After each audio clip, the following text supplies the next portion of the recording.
Have you ever felt like your relationship with your adult children is quietly slipping away? The phone calls get shorter, the visits more rare, and that once close connection feels harder to reach.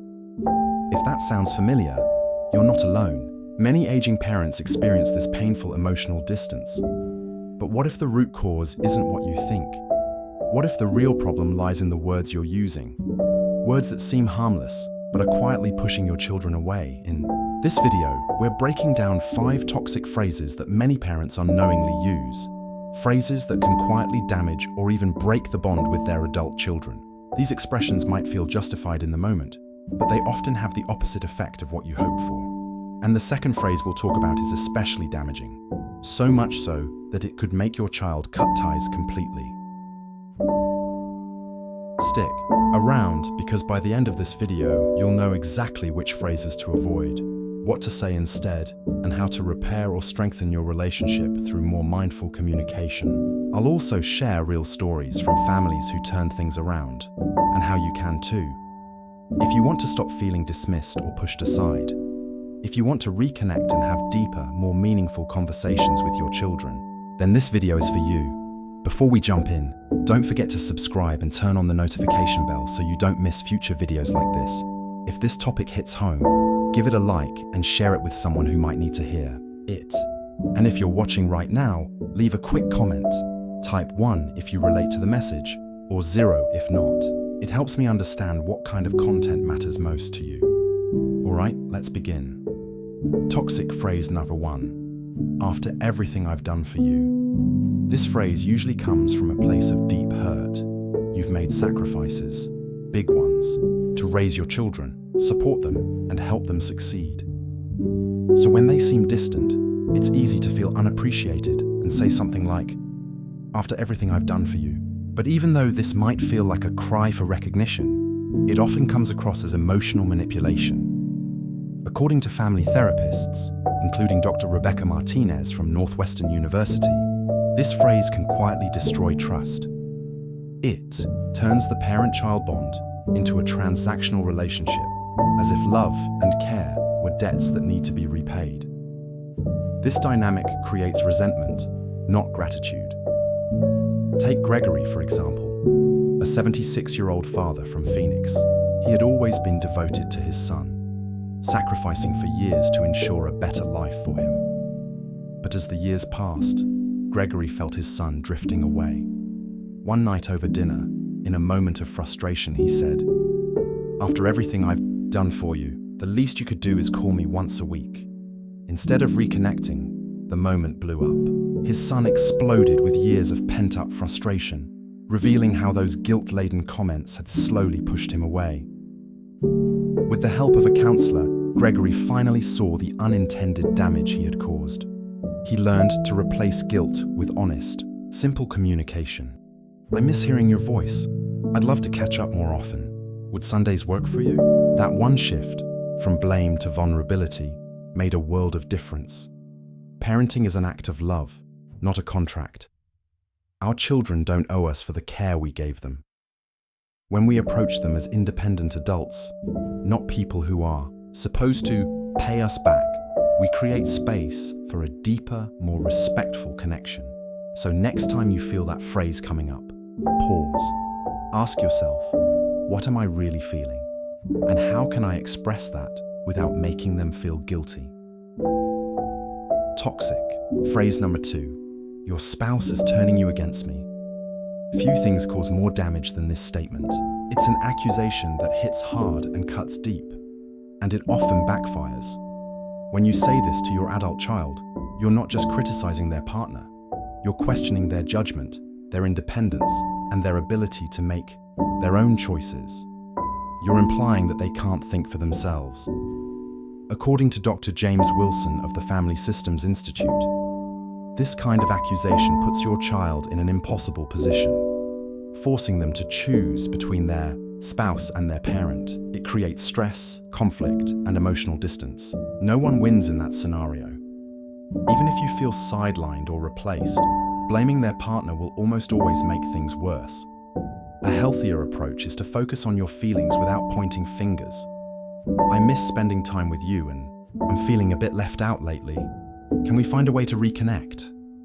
Framing it this way keeps the door open for honest conversation instead of closing it with blame. Toxic phrase 3 is more subtle.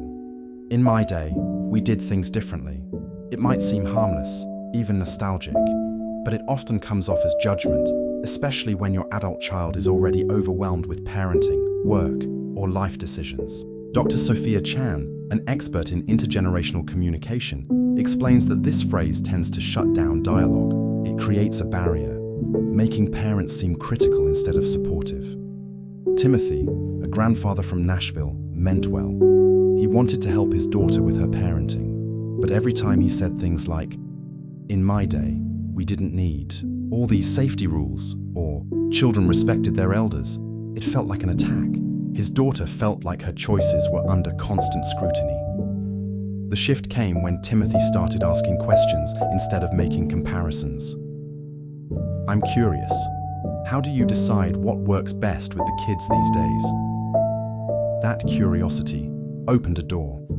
Over time, they began blending the old with the new, sharing wisdom, not imposing it. Phrase 4 hits during lonely moments. "You never call or visit me." This one comes from a place of pain.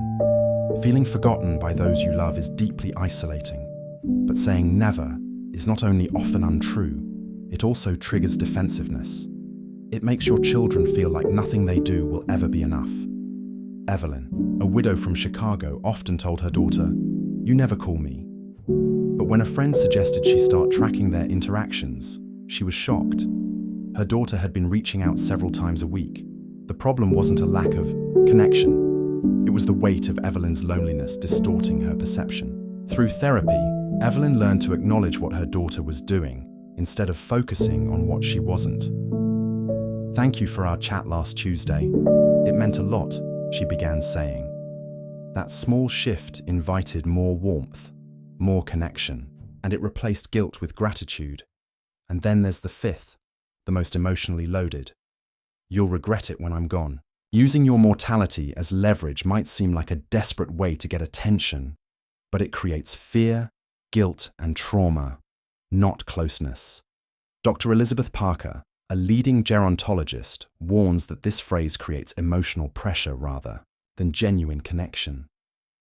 Your child starts associating you with stress, not love, and begins pulling away, not because they don't care, but because they can't carry that emotional burden. Robert, a grandfather from Denver, used this phrase often. He thought it would make his children realize how precious time was, but it had the opposite effect. They began to dread his calls. It wasn't until he changed his message to, "These moments mean the world to me. I'd love to make more memories together," that his family began to respond with warmth instead of guilt. The truth is, these 5 phrases, while common, are quietly corrosive. They're not spoken with bad intentions, but they often lead to real emotional harm. Neuroscience backs this up. Studies from Harvard Medical School show that emotionally charged language like this activates the brain's stress response, as if the person is under threat. Over time, the brain begins to associate the person using these phrases with that same threat. The result? Emotional withdrawal. But here's the good news. You can change, and it's never too late. Start by practicing self-awareness. When you feel hurt or disappointed, ask yourself what emotion is really underneath. Loneliness, fear, a need for connection. Understanding your feelings helps you express them in a healthier way. Then pause. Before responding out of habit, take a breath. Let the moment settle. That space gives you the power to choose a better response. Finally, speak your needs directly and with empathy. Instead of, "You never call," say, "I've been feeling a bit lonely and would love to talk more. What might work for you?" This invites conversation, not conflict.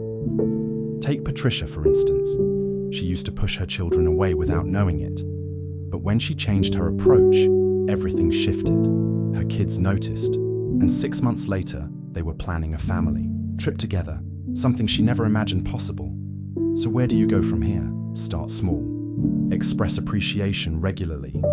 Focus on what your children do rather than what they don't. Respect their boundaries.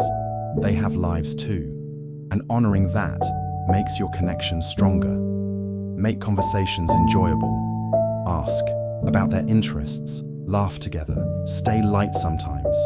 Offer support without judgment, even when they make choices you don't understand. Create new traditions together.